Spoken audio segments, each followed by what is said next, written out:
So yeah, and then as we move on to Dreamville, from part one, we talked about TDE, and we talked about just how everybody on their roster, and speaking to their versatility as a label and what they've done in the past 10 years. A label, of course, has paralleled them in our eyes is Dreamville. Dreamville, for sure. With Cole leading them. And so, as we look at them, I think in a lot of ways, like I said, their paths as labels have kind of followed, their main artists. But I think they've been very similar in the sense of how they've been building, how they've gotten to the point they are now in 2020. So, we look at Dreamville, of course, Cole started Dreamville 2007. After he after graduating from St. John's. And so from there, it's been a thing for some time now. So I don't think a lot of people realize that unless you dive. Yeah.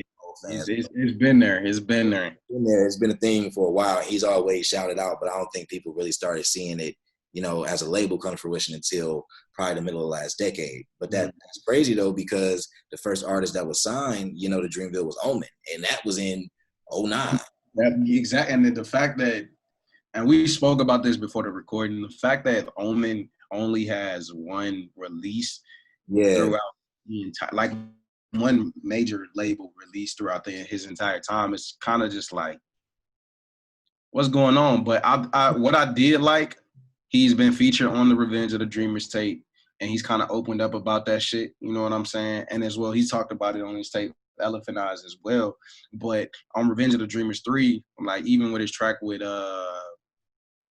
Deontay Hitchcock, like he really opened up a lot about him as personal. And it's just like, damn, nigga, like, all right, you do got real life shit that's going on, you know what I'm saying? Like, this shit is crazy. Like, we understand in a sense. And like you said, to see his production credits, like, okay, I understand why you haven't been in the spotlight as an MC. You behind the boards, doing what you got to do and shit like that. So for sure, how you feel about Omen? Yeah, I think Omen, I think the relationship between Omen and Cole, although it's not publicized, is a very close and tight one. And I think for that reason, I think Omen being signed, I think there might potentially be an understanding that, Omen is just, maybe in a place where, he had Elephant Eyes. Maybe he's in a place where he was more so focused on the production side. Maybe he just, just wasn't in the mood to make music. Like we talked about it, in part one with some artists from TD. Like sometimes things just go like that, and you have these stretches. And maybe Omen looked at it like, maybe I don't want to focus on rap. Maybe I want to focus on production. I don't know all these things. I'm just saying. But what I do know is that Omen is extremely talented. Any Omen tracks I've heard, whether it be from Elephant Eyes, whether it be from, the features he'd had on with other Dreamville artists, like Omen can spit, man. Like Omen got bars, And so I would love to hear more from Omen, but I'm also at a place where like I just respect Omen for what he's given us up to this point. And I don't judge him or critique him for not giving us enough. I just look at, hey, like this is what he gave us, this is what we got to go off of. I don't think Omen is expected or looks to be in any kind of conversation if you're talking about MCs, even if you're talking about people who are underappreciated or, under the radar. I mean, he is, but, I think he's just kind of come to where he's at, and he's just a talented MC, I've come to like, I don't think I've ever been like, oh, I need Omen to drop. But like after listening to Elephant Eyes, it's like, bro, you could take all the time that you need. Like you're a soulful rapper. Yeah. He fit, to me, I feel like he fixed the aesthetic and the brand of Dreamville without even dropping. And I think that is what's really dope. You know what I'm saying? It's like when you speak of Dreamville, yeah, you're speaking of all the other artists that we're going to get into, but it's their understanding. Like if you're a fan of Cole, you're a fan of Dreamville, it's like you got to speak about Omen. And the fact that you have one tape, like that's major, I would say, in a sense, not major like big nationally anything, but that's kind of relatively known as far as your release through the album, through the label. That's pretty, I think that is a very dope aesthetic to have as an artist, bro. Like motherfuckers know about you without you having to have that many fucking releases. You know what I'm saying? Like you said, if it's that respect with Cole and shit like that.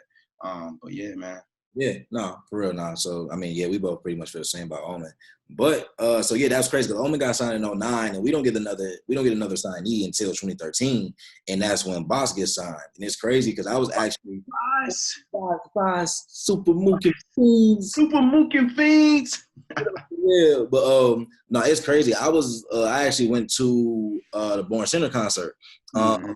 so Boss was on tour, with Cole at the time, and I don't know if this was like before he had got signed or however that worked out. But I remember hearing Boss rap on stage like before he was known at all, and I was like, "Oh, dude, Cole." I was like, "Dude, nice." That was the first time I heard Lit. They performed Lit at that concert. First time I heard it, and that shit was crazy. I'll Um, never forget the verse. unreleased, unreleased at the time, so I'm in the concert like, what? Like Bro, this? what was your thoughts like hearing Cole verse on that bitch? Like just hearing all them eat that motherfucker, bro. Like you heard that bitch unreleased live. I I, know, like I don't damn. want to touch on it because I don't want to. Because that'll just take me into a cold spot. Where I don't even want to do that yet. I want to say that for part three, but yeah, but no, I mean, but it was crazy. It was a crazy experience. Amazing. But oh man, Boss, I ain't gonna lie to you. Boss is probably my personal like second favorite in Dreamville. Maybe because I've been rocking with him the longest out of everybody, but nah, man, like Boss is crazy, man. I think from just his sound as a rapper is something that I wouldn't even expect to be popular in today's sound of rap for real because it's not like it's melodic, but it's not the melodic that's like catchy. It's not the catchy melodic. It's not the popular melodic that a lot of people are Mhm. running to. It's this real laid back, chill vibe hip hop. You know what I'm saying? And the fact that he frequently collaborates with people like Ron Gilmore and the Hicks and stuff like that just is an ode to the kind of sound that he's created for himself.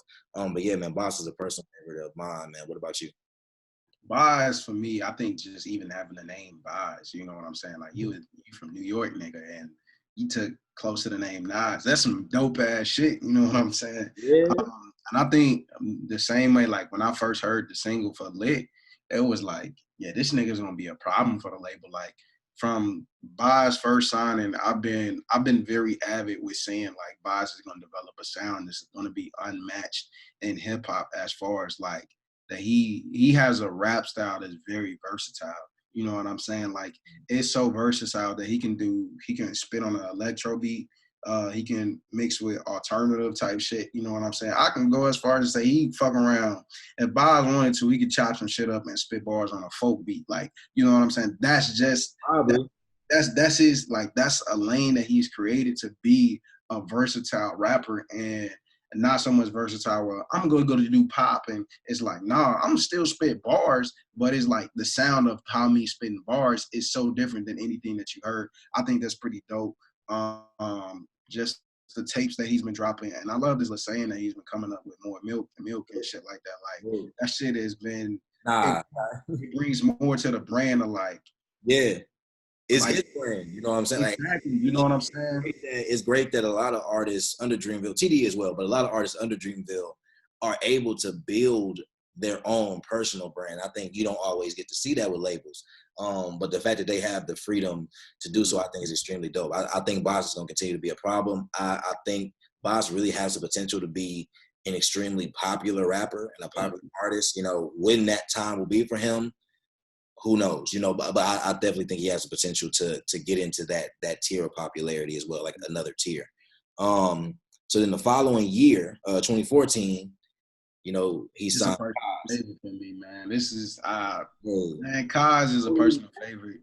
It's Cole, just bruh, like I know you can relate as a nigga from Detroit and as a nigga from Milwaukee. Like it ain't LA. I get it. It ain't one of them cities. But me to have that feeling of like, bro, the whole world waiting on me, man.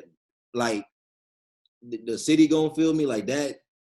bruh, Kaz was when I heard Kaz in effect, bruh, I was like in my final years of high school. So it was just like, bruh, I kind of felt like I'm like, nigga, the world was endless. Like, and he was so young when he dropped Cause in Effect, bruh. Yeah. Like, and it was just like, bruh, this is how you coming? Like, and then the entire Cause in Effect tape, bruh, is like, to me, I think that's a sit-through tape.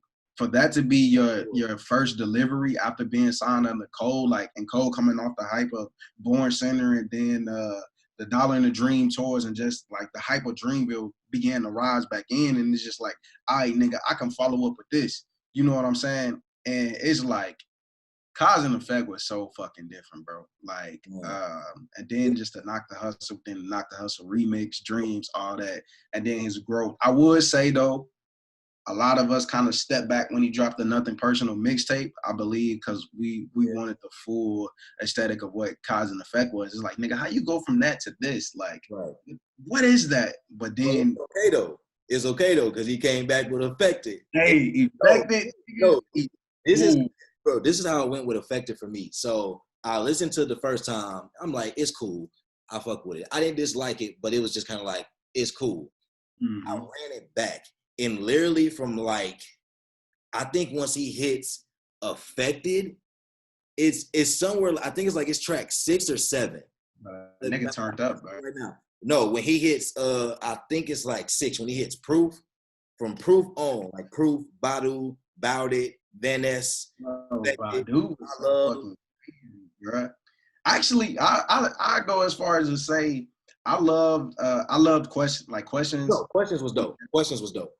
Questions was like, video was dope. Because that's the perfect intro to like, niggas been acting how you go from that to this to that, and what you coming with this, and that was the perfect way to like, all right, bitch ass niggas, like, here I'm in, you know what I'm saying, this is where I'm at. And then like, I fucked with Freaky 45. Affected was was a great way to just say like, nigga, like, I don't go away, don't go yet. You know what I'm saying? Like, I still got shit in the bag. I had to get back to Cody Mack and who I was. So man, Kaj is a personal favorite for the label. Just the fact that he's so hungry as an artist, like, and in comparison to the reason, you know what I'm saying? Like, as far as Dreamville, Kaj want that top spot. Like, he don't want to be like, I'm just a rapper, I'm just a member of Dreamville. He like, now, like, when you speak on Dreamville, nigga, I'm a name that pops up like alongside the nigga that made the label. And I think that shit dope, bro. Like, more hungry young rappers that sign to bigger names.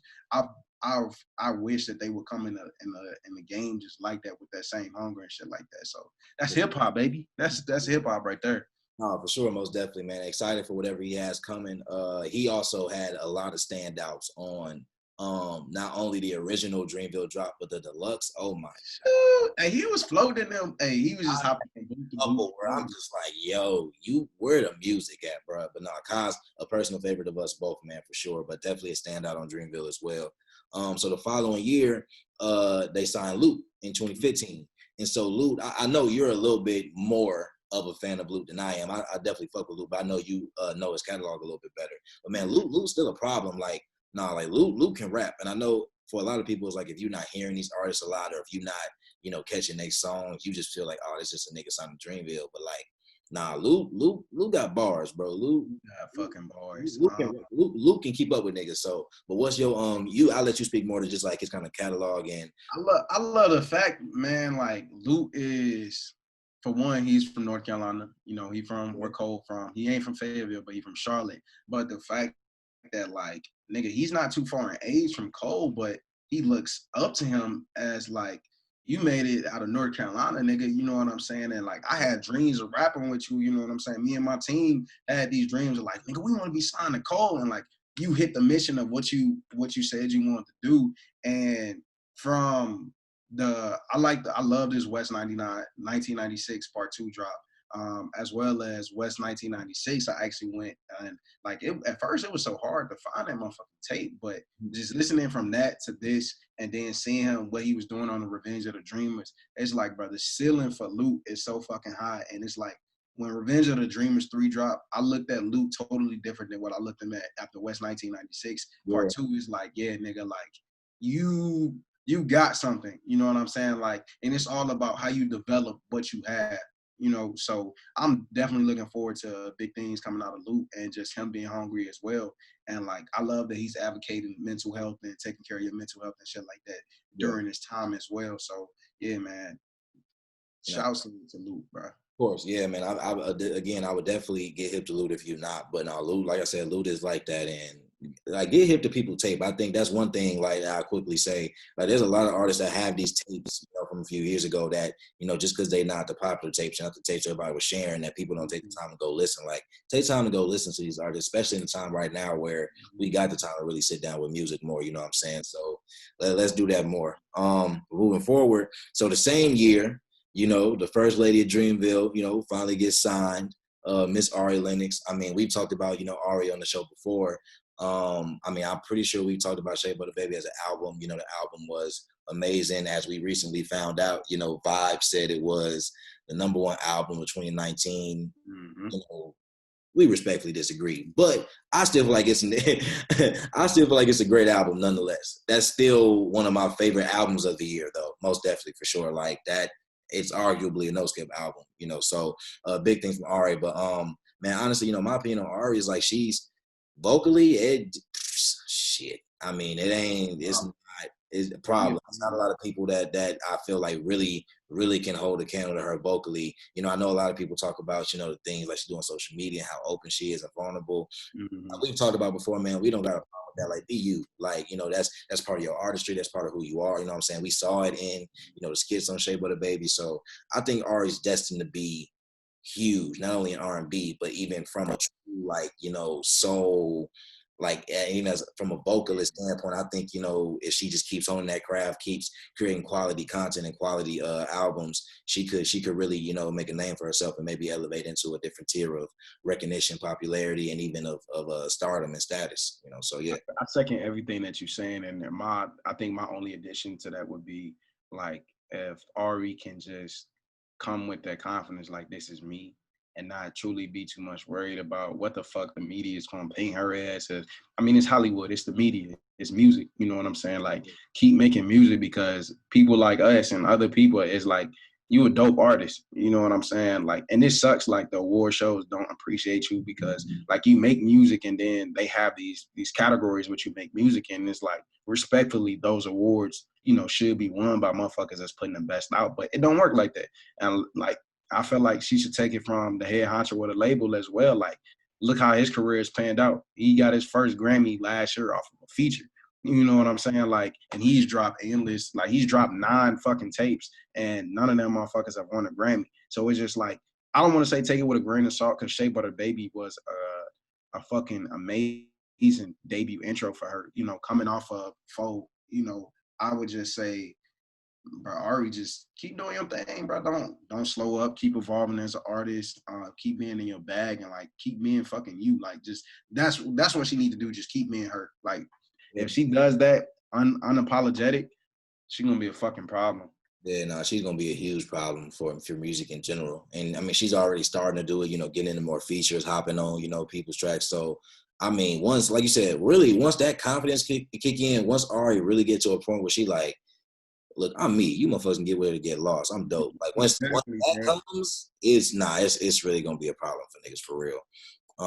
So then after 2015, they signed 2 people in 2015. Then they end up signing, 2 different acts in 2017. So the first of those acts is that motherfucker JID, boy. And we done talked about JID before too, man. But that, talk about a problem. That nigga can. JID is JID. Everything that Dreamville needs to show, like, nigga, I got a nigga that can do rap, I got a nigga that can sing, and I got a nigga that can still spit bar. Like, the nigga is so versatile, because genres are so split up now. We talk about that a lot. Like, hip hop, like, if you make a lot of fast-paced shit, it'd be derived as rap. And if you go to the core of what shit it is, it'd be hip hop. And then, as well as being a vocal artist, it's a lot of people has tried to conquer all 3 of them lanes, but he do it so effortlessly. You know what I'm saying? That nigga's a problem. JID's a problem. Yeah, JID's a big problem. I mean, like JID is one of the niggas I'm like, nah, he rapping circles around niggas. Like that, nah, like and I think it's the mix of, like, he has the wordplay. He has the metaphor. So like, he has bars. Then the delivery. Like, I have never seen a delivery like that, man. I mean, it's like, and the thing is, he doesn't sound like an Atlanta rapper for real. If you think about it, like, you can tell he has maybe Atlanta ties, like, once you find out, but he doesn't sound like music coming out of Atlanta. Like if you consider what's coming out when you think of, you know, Gunna, Baby, Thug, you know, Migos, like he doesn't sound like that, and he doesn't rap like that either. You know what I'm saying? So it's a completely different vibe, but it fits. It fits Dreamville a lot, and like you said, I think he is one of the few rap niggas. I mean, when you think of a nigga like a Smino, you know, or Buddy, it's in that realm of like people who can kind of seamlessly flow through. I can give you straight up bars. I can make it melodic and still show like I got the pen and shit like that. So nah, like JID is a big problem, man. And he probably has the potential, honestly, to be the second most mainstream nigga out of Dreamville, in my opinion. Before Boss? Before Boss. Like I think because I think his sound is more mainstream. More universal than Boss. Yeah, more universal. Because Boss to me has a like very global sound. Mm-hmm. It's dope. But I think if you're talking about like mainstream, like in the States, like and people hearing it more, I think that would be JID. But you know, time will tell on that. But no, nonetheless. They also signed another Atlanta group in 2017, and they signed, you know, Earth Gang. So I know I'll talk to you about Earth Gang a lot before. And Earth Gang is probably, as a group, I've grown to really be like big fans of them in the last about year or so. Like I knew of them, but really from the drop of their album Mirrorland last year, and then like what they've done, like seeing some live performances and stuff, man, that album was amazing, and they are fire. And like Johnny Venus, to me, like that is even like I know he's part of the group, but like as a solo artist, like his style, like his delivery, his versatility as well. You talk about somebody that can spit bars but sing as well, like what he did. Wild great too. I ain't gonna fake it. They both great. They both great. I'm just saying, me personally, like Johnny Venus from a style standpoint, you know, stuff like that. Like if we were Earth Gang, nigga, you would be Wild Great, and I would be Johnny Venus. And because it fits being Wild Great. I'm that nigga raw. That nigga raw. No, he cold as hell. You know what I'm saying? But like that's I think so. I remember it was a while ago. People was trying to draw comparisons to who they were compared to. And I know motherfuckers always have their own opinions, but I believe Earth Gang has the best potential to be one of them duos that's unforgettable. Like you have your duos, and as far as the sense of hip hop, but you have duos that can sometimes fall through the cracks, and then you got duos like Outkast, which would be considered the ultimate fucking like. And you had Eric B and Rakim, and they weren't like a group, but just the producer and the rapper. Right. But it's like Outkast is the ultimate. Like when you talk about rap group duos, that's them. And then the fact that Earth Gang is kind of slowly but surely like going in that direction. I think there's definitely a lot of similarities, you know, from Atlanta when you see the kind of difference in style from the two artists. If you look at Big Boy and Three Stacks, and the difference, even though they complement each other, they're just the difference. And you look at Johnny Venus and Wild Great, like, so it's not to say that one or the other, because I mean we had the conversation before where, you know, people talk about Outkast and Three Stacks but somehow don't talk about Big Boy. Like I don't get that. So it's the same concept. Like I would never mention and talk about Earth Gang without mentioning, you know, Wild Great just as much as I mentioned, you know, Johnny Venus. So but yeah, them as a group, man, like they're a problem, and I think their dynamic, what they're able to do, they're both able to sing, rap, and intertwine that, you know, within a song, and that's rare, and that's not something everybody can do and make it, you know, sound like a vibe the entire time. Like everybody doesn't have that mix, you know, down packed. So that's definitely dope. They're definitely a problem, and yeah, they, you know, up until this year were the last signee to the group, but then we were just talking about before we recorded. We don't know what, you know, the deal looks like or how it all pans down, but apparently, you know, Spillage Village as a collective is signed to Dreamville now. I mean, they've always been closely affiliated because JID and Earth Gang are a part of Spillage Village. But yeah, that, I mean, to add some of the artists from that collective is major in itself. And Spillage Village, you know, is a dope group, and, you know, we're expecting the music from them soon. But yeah, man, I mean, Dreamville has kind of, to this point, really set themselves up again, you know, in parallel to TDE, and have really built this very versatile roster that, you know, touches every audience in every area and aspect of music. And I just think that's rare to see labels doing that today. And so, I mean, we went through TDE's roster, and we went through Dreamville's roster, and of course, you know, we didn't mention too much of Kendrick and Cole for the sole purpose of the next part of the video.